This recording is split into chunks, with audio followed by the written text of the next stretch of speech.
When I said that I didn't care about the majority of the NBA, I kinda lied. There are a couple of other teams that are great at bringing the laughs and incompetence, and it happens that a gold mine is here in the city of Sacramento, California.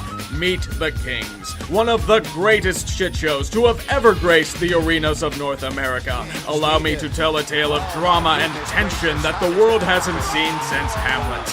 First, we have to start at the top of the food chain with their majority owner, Vivek Ranadive. He may only own 20% of the team, but the NBA requires a sole chairman of a franchise, so that's why he's at the forefront. Ranadive is someone who shouldn't be anywhere near a sports franchise. He is the embodiment of the absolute worst aspects of ownership: inexperienced, arrogant, meddling, stubborn, impulsive, and refusal to admit failure.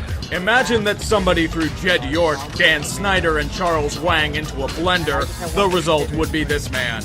The first big red flag came when he announced his new right-hand man as general manager. His first one was Pete D'Alessandro, whom Ranadive picked after selecting his head coach. Safe to say, D'Alessandro's tenure was a complete train wreck. The dude spent more time sniping and slandering ownership, coaches, and the players than he did building a franchise. His last year in office was a franchise-scale Sarbamba. The Kings got off to a decent start, but DeMarcus Cousins got injured and the Kings struggled for a bit.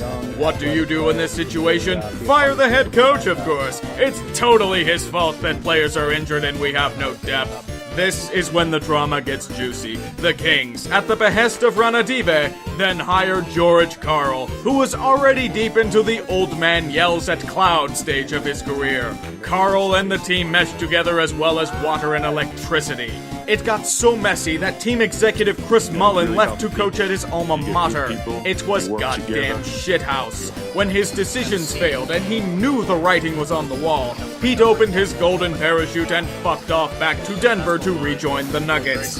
Fans celebrated the move, but then they realized this is the Kings. For Ranadive's next right-hand man, did he pick a veteran or rising star in the executive world? Foolish optimism. He picked Vlade fucking Divac, a man with next to no experience in any front office capacity.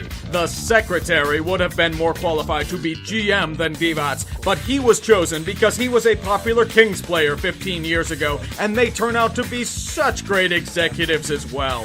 Divac is Sam Hinkie if he rode the short bus. The team has no direction, no roster plan, no real push towards any strategy. They just seem to make moves for the sake of making them.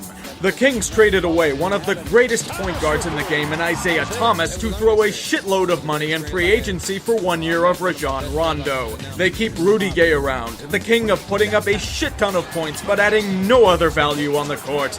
Instead of drafting support for Cousins, let's draft another goddamn center in Willie Cauley-Stein. In fact, sign another center in Costa Koufos to a pointless contract.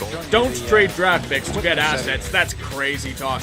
Just trade them to shed salary. You need to pay for Rondo and Rudy Gay. When your team sucks that year, trade down for more picks. Invest those picks in more goddamn centers. Not even any good ones, mind you. Guys like Georgios Papagiannis? That dude wasn't even projected to be drafted in the first round, and you pick him 13th? It's obvious that Vlade Divac is mostly acquiring Vlade Divac clones. The dude is, at best, a total puppet for Ranadive and his ambitions. Otherwise, it looks like the guy has no idea what the hell he's doing. All of this leads to one grumpy superstar in DeMarcus Cousins. When Cousins is pissed, the earth trembles at the tantrums he unleashes. I'm not exaggerating either. For all of his talent and skill, Boogie Cousins is fucking cancer. I was still talking. Clown. Real fucking issue. Don't ever mention my brother again. You don't know my fucking brother.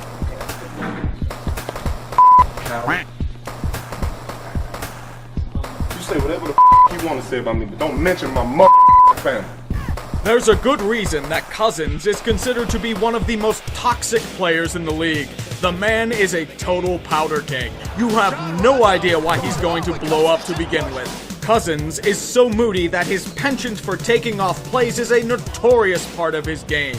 Boogie has been through 6 head coaches in 7 years with the Kings, and the strong majority of them have butted heads with the player. His feud with George Karl merely epitomized what a total clown show this team had become. Karl would bash Cousins to the media. Cousins would lambast Karl to the media. Karl and Cousins would argue during timeouts. Cousins would yell at Karl in the locker room. It worked as well as everyone expected it to. Very poorly. Things have definitely simmered down a bit since Karl has left, but Cousins is still as unhappy as ever. And with all of his technical fouls and malcontent, he'll probably be out of this horrific car crash of a franchise sooner rather than later. Ranadive and Divac, however, they're probably staying put. The Kings are still profitable, even after all of the drama and losing, and the NBA simply can't tell Vivek to fuck off unless he does something totally egregious. Ranadive didn't poo in the loo. He just continuously shat all over a franchise. Maybe Kings fans would have preferred them to move in hindsight. 26-9 this quarter. Clay with a steal. The best defensive team in the league is reminding people. Klay Thompson 3. He got in Steph Curry territory. He was halfway between the logo and the arc. He's already got 16 in the quarter. Cousins and Collison can't stop it. Watch out here. Collison misfiring. McCaw slashing to the rim.